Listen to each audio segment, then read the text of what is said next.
So we're going to start with ICAO, and this is the International Civil Aviation Organization. It is also known as the Chicago Convention.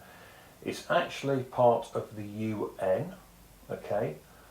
So it's a part of the UN specialised agency, and basically what they do is they come up with basic rules that are fed down then to the national aviation authorities, okay? So the ICAO Council adopts standards and recommended practices concerning air navigation, its infrastructure, its flight inspection, prevention of unlawful interference, and facilitation of border crossing procedures for international civil aviation. ICAO defines the protocols for air accident investigation that are followed by transport safety authorities in countries that have signed up to the Chicago Convention on International Civil Aviation. So these guys set the basic things. Okay, the most basic thing could be if a remotely piloted aircraft is flown in a country, you must seek permission of that national aviation authority to fly your aircraft. And that's why we have to have the basics there. You have to have permission to actually fly your aircraft. And all the rules are slightly different because every country has a different view on this, on how they want to implement it. For example, okay, the headquarters is in Montreal in Canada. Okay, it is a UN specialised agency, and that is ICAO, also known as the Chicago Convention. Okay, and it was formed on the 4th of April 1947, 73 years ago.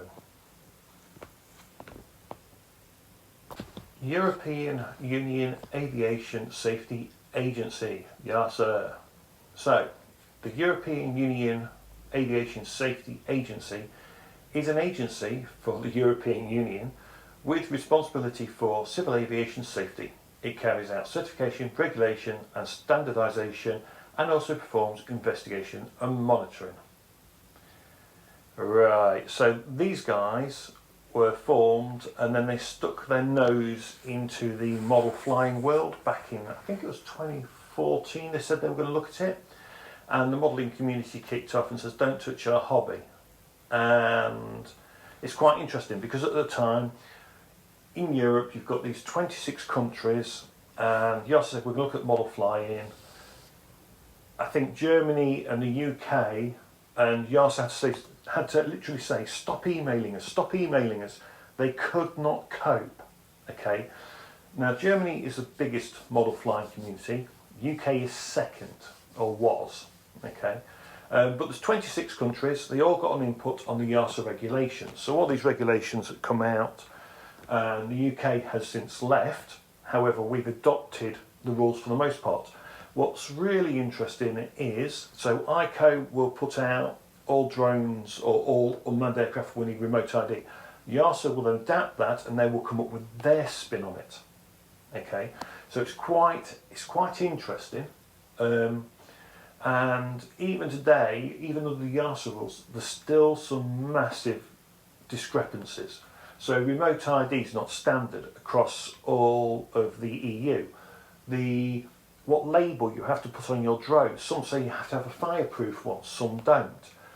It's still, even though the EASA rules were meant to give a nice safety rule set, okay, that everyone could easily follow, each national aviation authority could still put their own twist on it. And what was really interesting was the age limit that EASA came up with. And the UK, as soon as we came out of it, they changed it saying, oh, well, we can change it now. Well, they always could have done, because they could change any part that they disagreed with. It wasn't set in stone. So if EASA said, well, the minimum age of a remote pilot is going to be 16 years old, and the UK turned around and says, well, actually, in our country, we think 6-year-old or 5-year-olds, they could have done that. But we're always seen to be the country that follows the rules to the letter for some stupid reason, when we could actually put our own little bits in place. It's like airspace, restricted zones, everything like that. You can change all those kind of things. Okay, and even now, the interesting bit about the YASA stuff is you still have to operate as in each country you go to fly in. Okay, so every country you want to go and fly in, you will have to register as an operator. Your flyer ID, to prove that you understand the YASA rules, that's blanket across the EU. However, if you want to fly in Spain, you'll have to register to fly in Spain. If you want to fly in France, you'll register to fly in France. It's not you register in one EU country, you can fly across all of them. Okay, so it's quite interesting. And then what happens is, so YASA gets a rule, and then it got fed down to our local National Aviation Authority. So the UK, well, I'll get to the UK in a second, RCA, and how it used to work.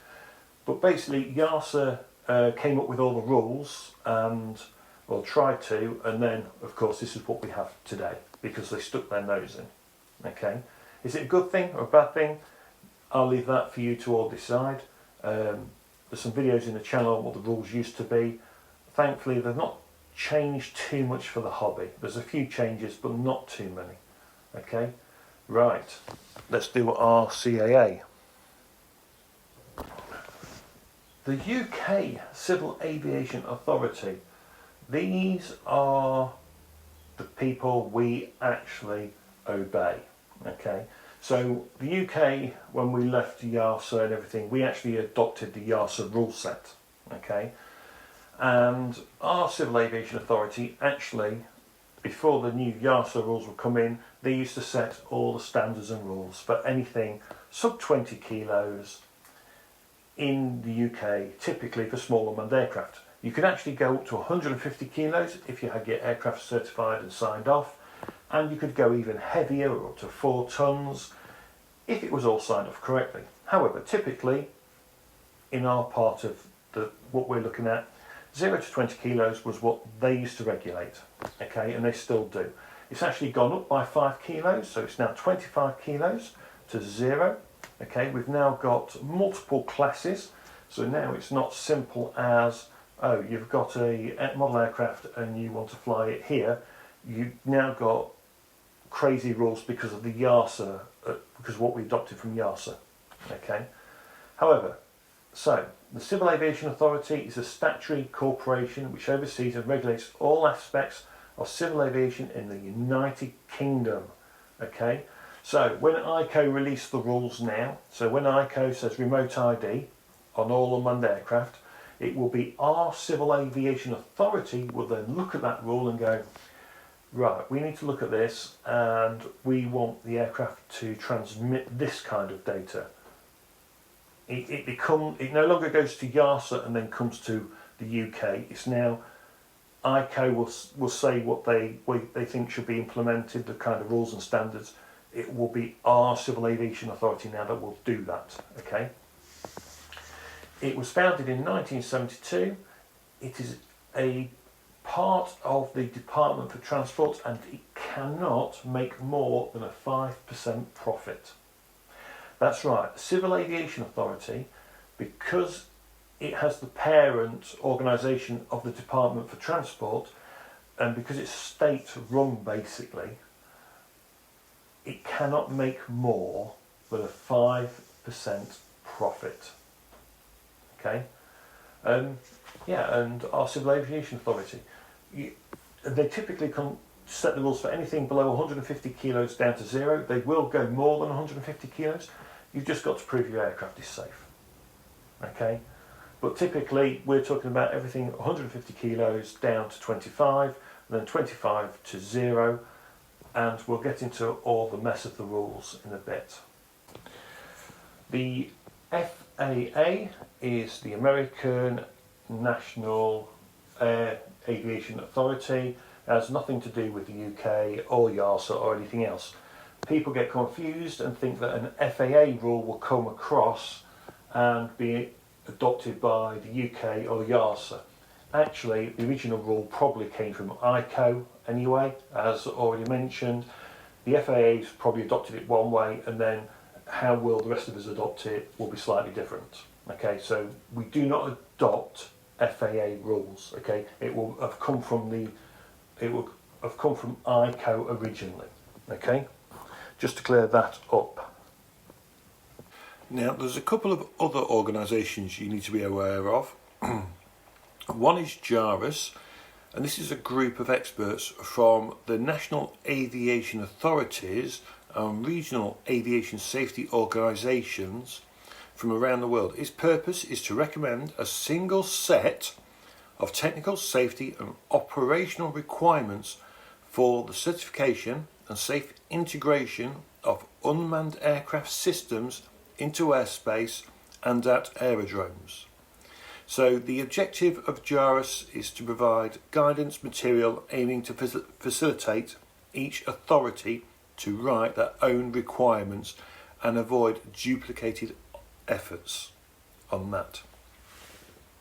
So it's another organisation writing rules. And Eurocontrol, the European Organisation for the Safety of Air Navigation, commonly known as Eurocontrol, is an international organisation working to achieve safe and seamless air traffic management across Europe. It was founded in 1960, and Eurocontrol currently has 41 member states and is headquartered in Brussels, Belgium. And I'll put a link to the Eurocontrol if you want to do the European A1, A3 course. I'll put the links in the description for the video. And one final word on the UK CAA. If you want to keep up to date with all the rules, any changes, anything that's important, airspace, to any changes to the rules, all that kind of stuff, if you sign up to CA Skywise, they will send you an email or notification. It's very simple. It's just an app. You put it on your phone. You want to know about unmanned aircraft systems or unmanned aircraft, and you also want to know about airspace changes. Just sign up, tick the 2 boxes, and you'll only get those notifications then. Okay.